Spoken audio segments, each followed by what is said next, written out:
ग्राम पंचायत बरपाली स्थित समरसता भवन के ब्लॉक कांग्रेस कमेटी बरपाली के अंतर्गत संगठन सृजन कार्यक्रम का आयोजन हुआ। कार्यक्रम का उद्देश्य संगठन को बूथ एवं ब्लॉक स्तर तक मजबूत करना, नए पदाधिकारियों को जिम्मेदारियों सौंपना और कांग्रेस की विचारधारा, नीतियों और जनहित के मुद्दों को आमजन तक प्रभावी ढंग से पहुंचाना रहा।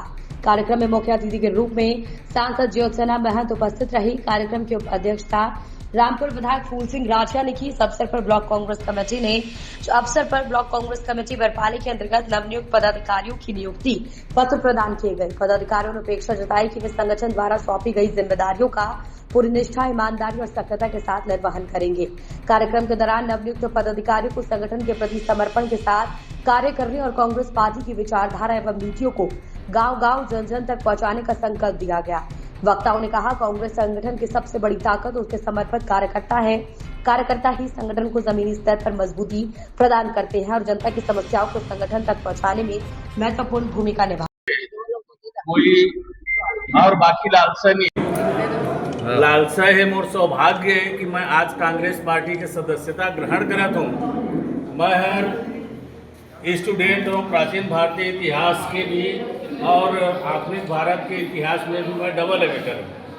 और एक वजह से मुझे जानकारी है कि हमारे देश के जो स्वतंत्रता संग्राम के जो लड़ाई चली, स्वतंत्रता संग्राम के जो वो बीच में जो संग्राम चली, तेमा अगर हमारे देश में कोई अग्रणी भूमिका निभाई संगठन के नाम से, तो हर एकमात्र ताकत है हमारे कांग्रेस पार्टी के जो पूर्व जो कार्यकर्ता रही ने, तेई मनी हमारे देश के स्वतंत्रता दिलाए बर अपन पूरा जान के अपन सब कुछ माने न्यौछावर करी और ओकर से मैं हर प्रेरित होकर के आज मैं अपन आप को सौभाग्य समझत हूँ कि ऐसा पार्टी के सदस्यता ग्रहण करते हुए मैं अपन आप में गर्वान्वित महसूस करत हूँ। और मैं आप सबका बोलना चाहता हूँ कि आज के बाद मैं पूरा कांग्रेस के तन मन धन से सेवा करेगा हमेशा तत्पर है। धन्यवाद। संगठन सृजन अभियान में हम लोग आए थे और यहाँ पर मंडल अध्यक्ष के नियुक्ति पत्र बांटे गए और उस बारे में चर्चा की गई। जो राहुल गांधी खड़गे जी का जो संदेश है, सोनिया जी का, प्रियंका जी का, उसको मैंने बताने की कोशिश की यहाँ पर कि ये सृजन क्यों जरूरी है, ये बताने की कोशिश की। ये हमारी कांग्रेस का फिर से संगठन मजबूत हो। राहुल जी का सपना, खड़गे जी का सपना है कि हमारे कार्यकर्ताओं का सम्मान हो और कार्यकर्ता ही मजबूत करते हैं हमारी कांग्रेस को और वही बताते हैं कि कांग्रेस को कैसे हम लोगों को रखना है। हम लोग सिर्फ एक चेहरा है उनके बनाए हुए, क्योंकि कांग्रेस पार्टी यदि जीतती है तो वो कार्यकर्ताओं के बदौलत ही जीतती है। तो जब कार्यकर्ता मजबूत होगा, संगठन मजबूत होगा, संगठन मजबूत होगा, पार्टी मजबूत होगी। अभी नियुक्ति प्रमाण पत्र दिए हैं, उनको क्या क्या जिम्मेदारी सौंपे गए हैं? तो हमारी जितनी बातें हुई हैं कि आप बताइए हमारी विचारधारा को, हमारे जो कांग्रेस के विचार हैं, जो हमने सोचा है, वो हमारी मंशा जो है, पार्टी जब आएगी हमारी, हम बेरोजगारी के लिए लड़ेंगे, हम महंगाई के लिए लड़ेंगे, हम अपने उन बच्चों के भविष्य के लिए लड़ेंगे जिनके की पेपर लीक हो जाते हैं और उनका भविष्य अधर में लटक जाता है। तो हम सब उन चीजों के लिए लड़ेंगे, जल जंगल जमीन के लिए लड़ेंगे, आदिवासियों के लिए लड़ेंगे, महिलाओं के लिए, हम अपने किसान भाइयों के लिए और मजदूरों के लिए। ये हमारा संदेश है जो हम गांव-गांव पहुंचाना चाहते हैं। अभी 2.5 साल में भाजपा की सरकार में इतनी क्राइम बढ़ गई है, तो आने वाले 2028 में कांग्रेस की सरकार आएगी? देखिए, जो अभी 2.5 साल में आपने देखा और आगे की 2.5 साल में भी देख लेना। मेरे हिसाब से डबल इंजन की सरकार में तेल कम हो गया है, इंजन चल नहीं पा रहा है सही, तो निश्चित रूप से अब दौड़ने भागने वाली चीज आएगी और बिजली का बिल मारे डाल रहा है हमारी महिलाओं को, जिनका की पूरा बैलेंस बिगड़ गया है अपना घर चलाने का। हमारे उनके पति लोग तो कमाते जितना है वो ठीक है, लेकिन खर्चे इतने ज्यादा हो गए हैं, तो जो अतिरिक्त बोझ आ रहा है जेबों पर, वो उसकी जवाबदार तो डबल इंजन की सरकार है, तो उसको भुगतना पड़ेगा। निश्चित रूप से हमारी कांग्रेस इन सब चीजों को कम करने में सक्षम है और करेगी। राम मंदिर क्या जी, राम मंदिर के चंदा, अब भैया जिसने राम को ही नहीं छोड़ा वो हमको क्या छोड़ेंगे।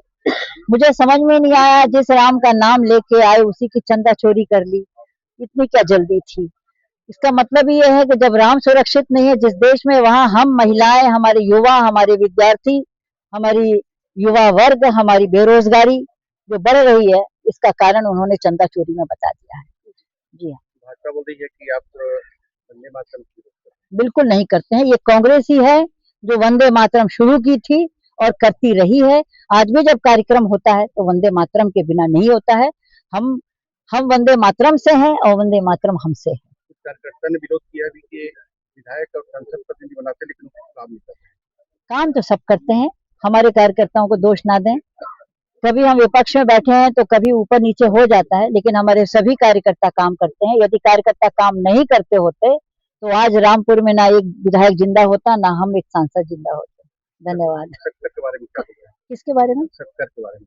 सेक्टर पे बहुत ज्यादा अब ये आप खुद सोचिए कि आप शक्कर ही गायब कर दिए, धीरे धीरे चावल गायब कर देंगे।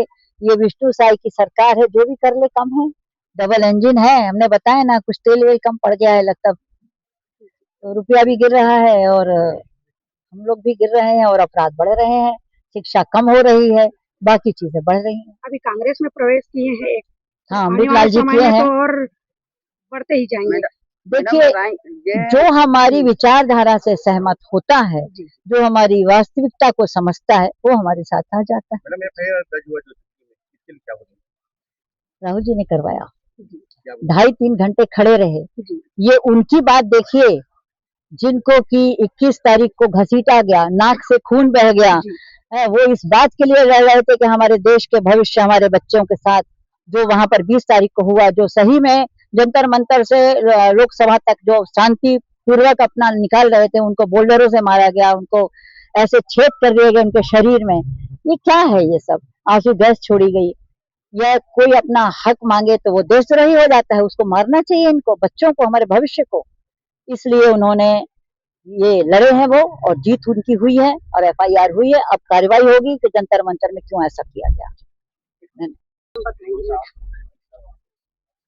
जल जीवन मिशन कहाँ सक्सेस है, कहाँ सक्सेस नहीं है, ये बड़ी आश्चर्य है और मैं खुद इससे चिंतित हूँ। अभी पाटिल साहब जो हमारे आदरणीय मंत्री जी हैं, उनके साथ हमारी बैठक हुई थी, छत्तीसगढ़ के सभी सांसद थे, और मेरे हिसाब से चाहे भाजपा का हो, चाहे कांग्रेस के हम हैं, चाहे राज्यसभा की फूलो देवी, चाहे मैं हूँ, हम सब ने बताया कि मिशन फेल है। और हमारे आदरणीय प्रधानमंत्री जी की जो इच्छा थी कि हम महिला बहनों को घर के अंदर नल दे दें, तो शायद वो जल कहना भूल गए थे। तो नल तो पहुंच गया है हर जगह, टूट फूट भी गया है, लेकिन जल नहीं पहुंचा है। तो इसकी जो पूरा पुलिंदा था अपना कोरबा लोकसभा का, मतलब कोरबा जिले का, वो मैं पाटिल साहब को सौंप दी हूँ और कही हूँ कि जितनी जल्दी हो सके कुछ करिए, क्योंकि हमारी महिला बहनों को वो सुख नहीं दिया जा रहा, जो आप सपना दिखाते हैं उसे पूरा करिए। मेरे हिसाब से जल जीवन मिशन पूरी तरीके से फेल है, और उसके कारण हमारे गांव में, हमारे आदिवासी क्षेत्र में, यदि हम लोग उसके एवज में यदि हम बोरिंग या हैंडपंप खुदाना चाहें तो वो भी नहीं खुद रहे हैं। तो पानी की समस्या, यदि ये सरकार डबल इंजन की, यदि ये सरकार पानी नहीं दे पा रही है जनता को, तो फिर क्या देगी? कैसे अभियान चलाएंगे? अभियान कैसे चलाएंगे? हम हर गांव में जाके पता कर रहे हैं। वैसे तो हमें पता लग चुका है, लेकिन कितने गांव में कितना में रनिंग वाटर है, कितने में नहीं है, इसकी जानकारी मिलेगी, क्योंकि हमने तो उनको सौंप दी है। और भी हम बातें करेंगे, इसके पीछे लड़ाई करेंगे, लड़ेंगे, आंदोलन करेंगे। स्मार्ट मीटर के बारे में क्या कहना है आपका? स्मार्ट मीटर तो ऐसा भाग रहा है, और डबल इंजन की सरकार पता नहीं कैसे स्मार्ट मीटर लगा दी है। और मैं ये कहूंगी कि बिजली कट और बिजली बिल फुल ये हो रहा है।